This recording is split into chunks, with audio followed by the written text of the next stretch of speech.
We got Jax from the City of Angels writing in. I'm wondering if you saw the TNA Rebellion pay-per-view and Leon Slater's dive off the Ultimate X rig where the other wrestlers failed to catch him. Multiple wrestlers, including Ricky Morton, criticized the spot, while Moose, who was in the match, told fans criticizing it to shut the fuck up.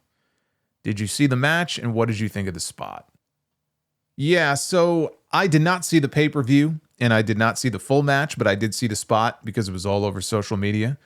Besides being scary as all hell, I thought it was incredibly stupid.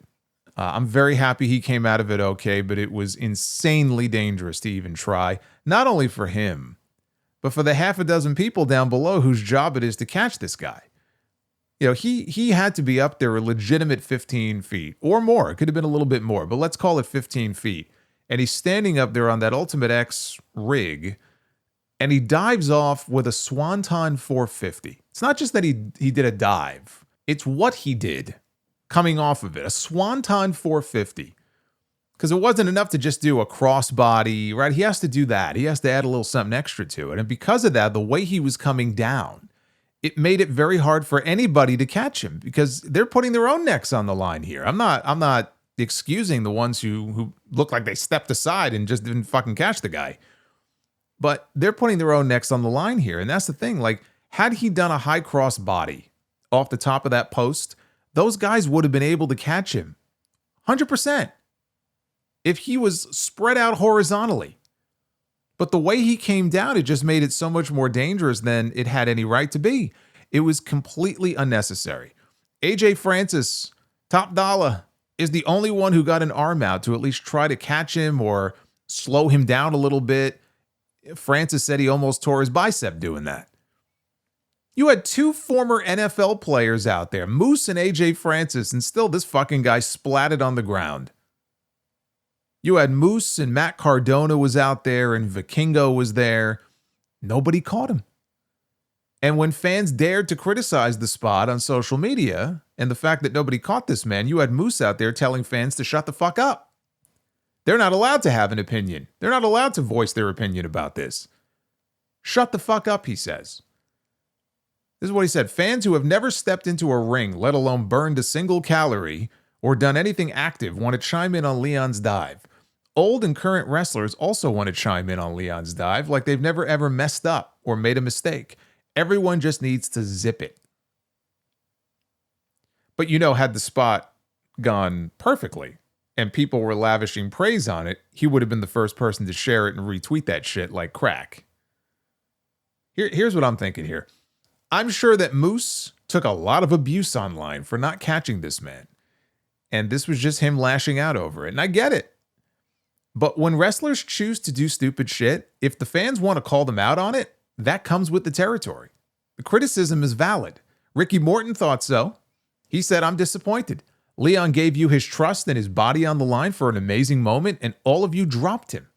Thank God he walked away. In our business, trust is everything, and his trust may never be the same. Will Ospreay thought so, even though he deleted it later. He said all the guys that let him drop to the ground like that should cut their pay in half for that match and give it to Leon.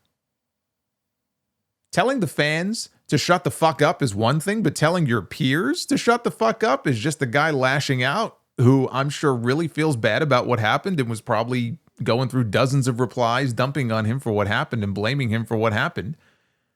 I mean, I'm sure he felt terrible about it, but I would hope that people would criticize the spot. I don't want people to keep their mouths shut. I want them to talk about how stupid it was. Not because he got dropped, but because it was a stupid thing for him to even be doing in the first place. Very high risk, very little reward. It's not worth it.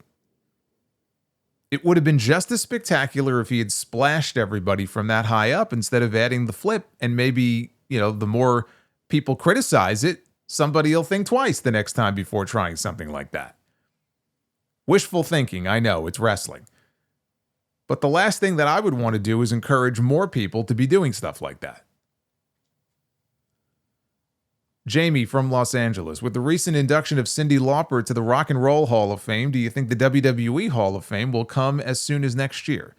I feel like they will try to get her for next year, considering she also had a farewell tour. Yeah, her farewell tour wraps up this summer. The answer, Jamie, is I don't know.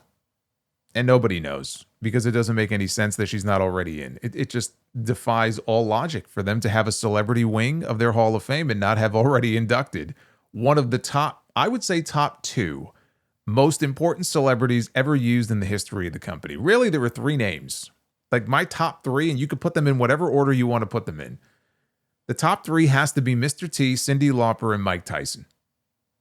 In terms of their importance, their significance to the history of that company, those are the three. Lauper is on that list. She may be at the top of the list.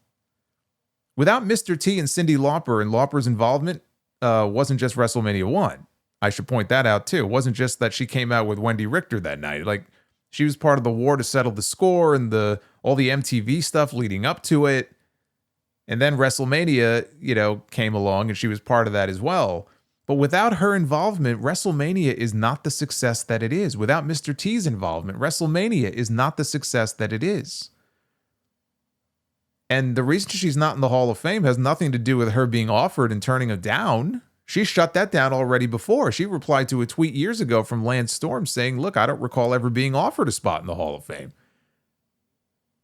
Even as recently as a couple of years ago, I think it was her documentary premiere, WWE sent Kayla Braxton, I think, and she interviewed Cyndi Lauper on the red carpet, and they shared it on WWE social media accounts, and she was very complimentary of wrestling and her time in wrestling.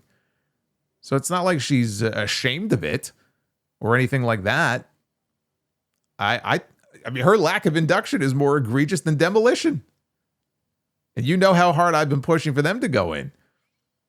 So I don't know. I hope it happens. It should happen because she is one of the single most influential figures in WWE history.